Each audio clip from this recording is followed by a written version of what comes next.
Thanks to Mars Hydro for sponsoring this video.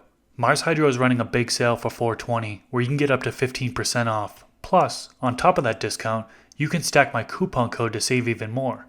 They have deals on their FC Series, FCE Series, TS Series, SP Series, and more. So during checkout, use coupon code MrGrowIt to save an additional amount off of their listed sale prices. Links are in the description section below, and the sale ends on April 24th. Can you flush organic? You could, but why? Flushing in organics is generally not recommended because you're flushing out nutrients. Now, if you are running into a problem, you might have to, right? So maybe your organic inputs, maybe you're trying to play soil scientist and you're feeding in individual amendments as you see fit, and then all of a sudden there's an imbalance of nutrients in the medium and you're having problems. That might warrant a flush, in my opinion. But if you're talking about flushing at the end of the grow, I wouldn't. I don't see a need to. Whatever happened to the AC Infinity clip-on fans? Still use them. They're working great. I think they're due out next month, I believe. I think they changed it to April/May. So hopefully they release them soon because it's a hot product right now for sure. Tips for blue mats. I typically water the medium really well, and then I'll wait a day until I install it. Once I install the blue mats, make sure you push them down as far as they need to go. That ceramic should be completely covered by soil. Make sure you fill up. If you have any like air bubbles in it, you can actually use a little pipette and fill the rest of it with water. Unscrew it real quick and fill the rest of it with water, because any air bubbles in it could impact the way it drops water down. I use 2 in a 7-gallon pot, one on kind of each side. So depending on what size grow pot you're in, you may want to consider running 2 if you're in a larger grow pot instead of just running 1. They work good with synthetic nutrients. The line, you could have some thicker synthetic nutrient lineups that would clog it. So just be careful on that one. If you're top dressing with organic inputs, I typically like to top dress the nutrients where the spot is to where the water is dripping down on. So it helps ensure that those amendments are getting wet and staying moist in order for the microbes to be active on there, breaking them down. Look into a nutrient well. That's another technique that you can use if you're top dressing and using blue mats. And then check out the podcast episode I did with Michael Box. Just search Mr. Grow It, Michael Box. It should come up. It's how to perfectly irrigate your plants or some title like that. Check out that one because he works for blue mats and he gave a lot of good advice when it comes to how to use blue mats. Do you add oxygen to your water, air stones? I don't. No. I use RO water, put them into 1-gallon jugs from my kitchen sink. Then I'll bring it up into my grow space and I'll have a 5-gallon bucket. And then depending on what I need to mix in, I'll just put the gallon of water, 2 gallons, 3 gallons, whatever amount of water I'm using into that 5-gallon bucket. Then I'll mix in my nutrients and then give to the plant. So I don't do any sort of adding oxygen to the water at all. What's some good advice for some dense nugs? Add more blue light. Dense nugs, I think number one I'd say is genetics. You're going to get some genetics that no matter what you do in your environment and in your grow, they're just going to be airy. So genetics is probably, number one, I'd say. Number 2, just speaking off the top of my mind, I don't want to put them in any particular order, but make sure the plant has proper nutrition. If it's lacking in some areas, particularly those elements that are going to contribute to bud production, then you might see some airy buds. Humidity, temperature, humidity, your environment kind of being dialed in. I've grown some plants in the past where it was a very dry environment. I'm talking like 20%, 30% RH, and it did not dense up. And it might have been because my temperature was a little bit too high as well. So making sure the temperature is in the proper range, not too high, because the higher the temperature, if you have your nutrition and environment dialed in, increases photosynthesis. You could have, you see it a lot in folks that are in flowering. It's just their flowers are bursting out in all directions towards the end of flowering, and then it's kind of becoming more of an airier structure. Lowering the temps towards the end of flowering is another way to kind of conserve those dense bud structures as well as conserve the terpenes. Hopefully that answered your question. What else we got here? What are your thoughts on pre-made soils? Fox Farm is one that I've been using. A lot of you have tuned into my channels know this. Fox Farm Ocean Forest soil is primarily what I use. It's available in my local nursery. So I try to buy local. I never really get soils shipped. That's a great mix. I know there's some folks that say that it's too hot for seedlings and it's going to burn your seedlings. I've only had like maybe 1 or 2 plants that haven't had good results in Fox Farm Ocean Forest soil. Sure, you might get a little bit of tip burn while you're in the veg stage, but that's not detrimental to your grow, in my opinion. I mean, that's something that you can easily rebound from. So I think a lot of people shake off Fox Farm because of that, but I've always been using it and it's been fine. Premix soil is in general, it really depends on which one you're talking about. There are some good ones out there. The ratio is going to be a big impact of it, right? The NPK. It says it usually says it on the bag. Now, some of these premix bags, they're going to tell you what it's for, right? So, talking about all plants here, you've got plants that are like citrus trees. Like you might have some soil blends that are particular for that. You might have some soil blends particularly for flower, some particularly for vegetables. I think primarily that's what a lot of growers will. They'll go after that pre-mixed soil that's for vegetables. So that might be where you want to start. I'm not sure, Therapy Grow, if you have a particular brand in mind that you wanted me to speak about. That's kind of my high level thoughts on pre-made soils. You can definitely use them, absolutely.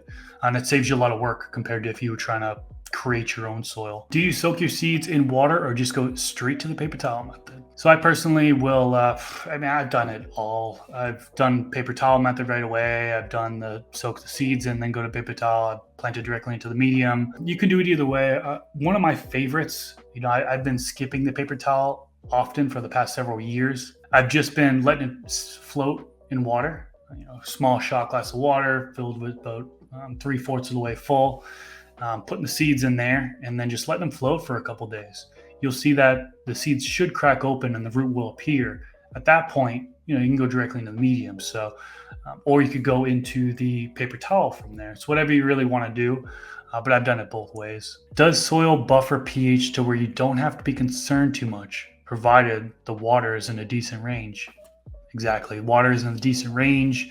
You don't have to, generally speaking, you don't have to worry about pH nearly as much. There are going to be so many things in the actual medium that's going to adjust the pH. Obviously, the solution you put in, the pH of that is going to have an impact on it. The microbes are going to have an impact on the pH.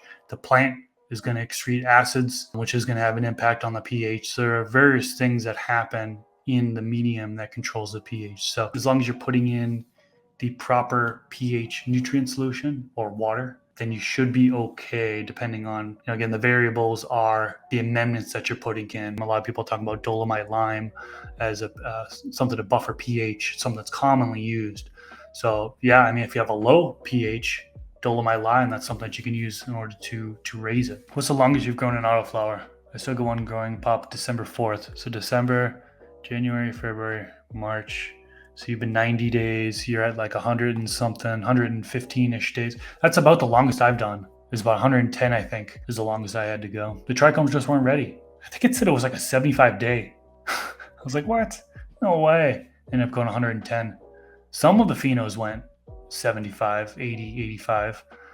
But other phenos had to go 100, 110. Do you clone? Yes, I do sometimes. Not anymore, really. I have so many seeds from so many different breeders that I haven't been cloning. I haven't cloned in years, actually, just because I don't need to. I can just plant the seeds, and I don't do perpetual either. I just grow from seed. Once it grows over, I'll restart.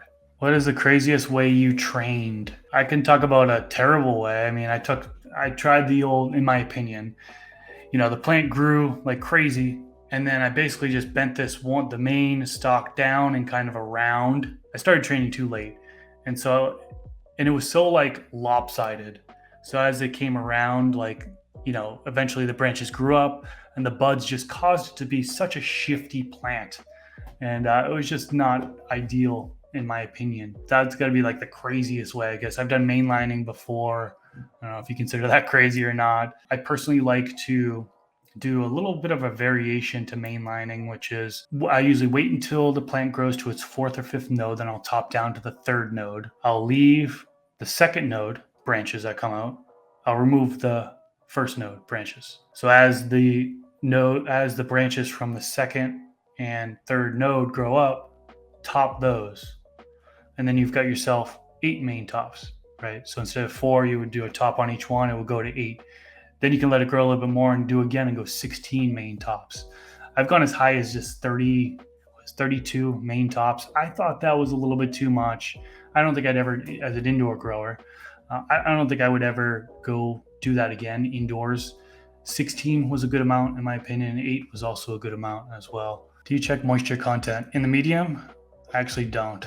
I've been using blue mats, so that kind of dials in the moisture level on the medium without actually needing to know what that moisture level is. I do want to get one of those moisture meters though. I need to get one of those actually. Thanks for the reminder. I'll get one. What's your favorite line of dry amendments? I like the Build a Soil Craft Blend.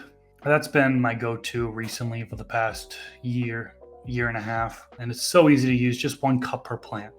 You know, you have that initial amending of the medium, and then it's 1 cup per plant before flipping to flower, 30 days into flower, depending on if you're an 8-week cultivar or 9-10 week or beyond, you might want to do another top dressing on top of it. But I've had good results with Build a Soil Craft Blend. Any tips for dry and cure? Dry, 60% humidity, 60 degrees Fahrenheit if you can. If your temperature goes up 70, 75, the higher it goes up, the more terpenes are volatilizing. So you're losing those terpenes. A little tip for flower is drop your temperatures towards the end of flower to kind of conserve terpenes. Same thing with curing, your storage temperature. A lot of people ignore that. I live in an area here where it's probably, it's 75 degrees right now, just in this room temperature. And if I had a jar, like I have a jar right here, I'm potentially losing some terpenes just from this regular temperature. I now have a wine fridge that I have set to, I think the upper part is set to 54, the lower part is set to 60 degrees Fahrenheit. And now I store them in there in order to try to conserve terpenes. Do you use silica throughout the grow? I do. Yeah, it's safe to use throughout the grow. There's so many benefits for silica. No, short answer. Yep, I use silica throughout the grow. Does Freak Show have a traditional skunky smell or something different? It's more of like at least the cultivar I have is more of like a lemony type smell. It's funny, I was moving the Freak Show from one tent to another, and I had it like all over my arms. It was flopping all over the place. The buds are they're so heavy that they're flopping all over the place. And I had it all over my arms, and I'm just like smelling myself. And it's definitely more of a lemony, at least for the phenos that I have. When will Chill Out OG be sent out for testing? Wow, that is a good question. Lots of people have been asking that question. It's going to be a while. Currently right now I just planted some F2s. I'm going to go towards an F3, see what I get there, then potentially go down to an F4 or an F5. So it's a ways to go until I stabilize it. Really, when you go down generation to generation, it becomes more and more stable. Right now with F2s, it opens up the gene pool. I don't know how much knowledge you have in regards to this, but it's going to open up the gene pool. You can see a lot of characteristics from both the male and the female. And so if I were to send out F2s, all the ones you plant, you could see a ton of differences. I personally would want it to be more stable. Unfortunately, it's going to be a little while here, next year at the earliest.